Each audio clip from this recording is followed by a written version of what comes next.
Hello everyone, আমি চলে এসেছি আরেকটা নতুন ব্লগ নিয়ে। আই হোপ তোমরা সবাই খুব ভালো আছো। আজকে খুব বিজি ডে। আজকের এই ব্লগটা খুব একটা বড় হবে না।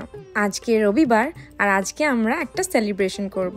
আমি সকাল সকাল ঘুম থেকে উঠেই সব অ্যারেঞ্জ করতে শুরু করে দিয়েছি। আজকে আমার প্রচুর কাজ, তাই তোমাদের সাথে পুরো ভিডিওটা আমি শেয়ার করতে পারছি না, তবুও যতটা পারছি দেখাচ্ছি। ঘি আর সর্ষের তেলের বোতলটা দেখে নিশ্চয়ই তোমরা গেস করতে পেরেছো আজকে কি। সো ইয়েস, আজকে আমরা জামাই ষষ্ঠী সেলিব্রেট করছি। এইটা নিতিনের প্রথম জামাই ষষ্ঠী, তো কোনোভাবেই মিস করা যাবে না। ও জামাই ষষ্ঠীর ব্যাপারে খুব একটা ভালো করে জানে না, বাট আমি যতটা সম্ভব বুঝিয়েছি আর কি, যে শাশুড়ি মা তাদের জামাইদের আপ্যায়ন করে, ভালোবাসে, খাওয়ায় আর গিফটস দেয়। আর এটাও বলেছি যে অনেক রকমের খাবার হয় আর সব সাজিয়ে দেয়। এইটা আমার প্রথমবার হবে যে আমি একসাথে এতগুলো রান্না করছি, তাই আমি একটু নার্ভাস আছি, বাট দেখা যাক কি হয়। নিতিনের রিয়াকশনটা দেখার জন্য আমি কিন্তু খুব এক্সাইটেড। আমরা যদি ইন্ডিয়াতে যেতাম তাহলে আমি শিওর মা ওকে আরও অনেক কিছু রান্না করে খাওয়াতো।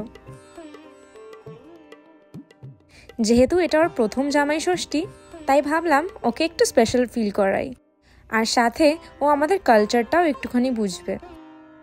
যেহেতু জামাই ষষ্ঠী বুধবার দিন পড়েছিল আর এত কাজ ছিল আমার বুধবার দিন, তাই বুধবার দিন আর কিছু সেলিব্রেট করা হয়নি।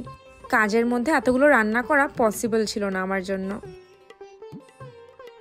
আমার টোটাল 4টে উনুন, 4টের মধ্যে এক একটা রান্না হচ্ছে, তাই ক্যামেরাটাকে একটা জায়গায় দাঁড় করিয়ে রেখেছি। আজকে অনেক কটা জিনিসই আমি প্রথমবার লাইফে বানাচ্ছি। জানি না কেমন হবে, কিন্তু তাও ট্রাই করছি। আজকে খাবারে প্রচুর সর্ষের তেল ইউজ হচ্ছে। এখানে আবার সর্ষের তেল পাওয়া খুবই কঠিন, সেই অনেক দূরে ইন্ডিয়ান স্টোরে যেতে হয়। কিছুদিন আগে গেছিলাম ইন্ডিয়ান স্টোরে, ওখান থেকেই নিয়ে এসেছি সর্ষের তেল একটা। কাছাকাছি কোনো ইন্ডিয়ান স্টোর নেই, আর সর্ষের তেল তো বাদই দিলাম। আমরা প্রত্যেক 1 মাসে 1বার কি 2বার যাই ইন্ডিয়ান স্টোরে, যা যা লাগে একেবারে নিয়ে চলে আসি। তো আস্তে আস্তে প্রায় আমার সবই রান্না শেষের পথে। তোমাদেরকে চট করে এক ঝলক দেখিয়ে দিই। ফিশটাকে ম্যারিনেট করে রেখে দিয়েছিলাম, একদম লাস্টে ভাজছি যাতে একটু কড়া কড়া থাকে।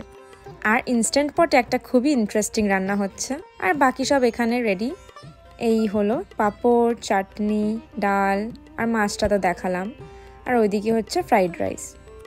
আর ইনস্ট্যান্ট পটে এখনও স্পেশাল জিনিসটা রান্না হচ্ছে। সাজিয়ে গুছিয়ে সব খাবার জামাইয়ের সামনে রেখে দিয়েছি, এবার খাওয়ার পালা।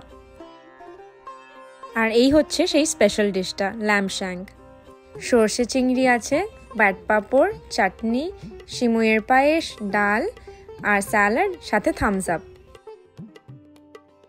ভেবেছিলাম একটু রসগোল্লা আনবো, কিন্তু সেই ক্যানের মধ্যে পাওয়া যায় ডাব্বা, সেই রসগোল্লা পাওয়া যাচ্ছিল, তাই আর আনিনি। How is it?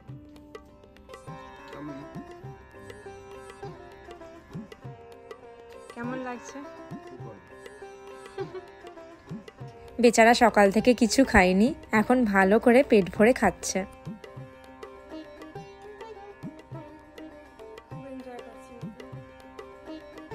নিতিন এত মন দিয়ে খাচ্ছিল, আমি এক একটা ডিশের আলাদা করে রিভিউ নিতেই ভুলে গেছি।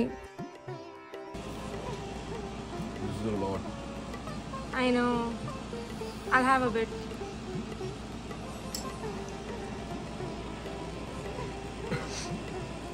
নিতিন পুরো খাবারটা খেয়ে একদম আর নড়তে পারছে না।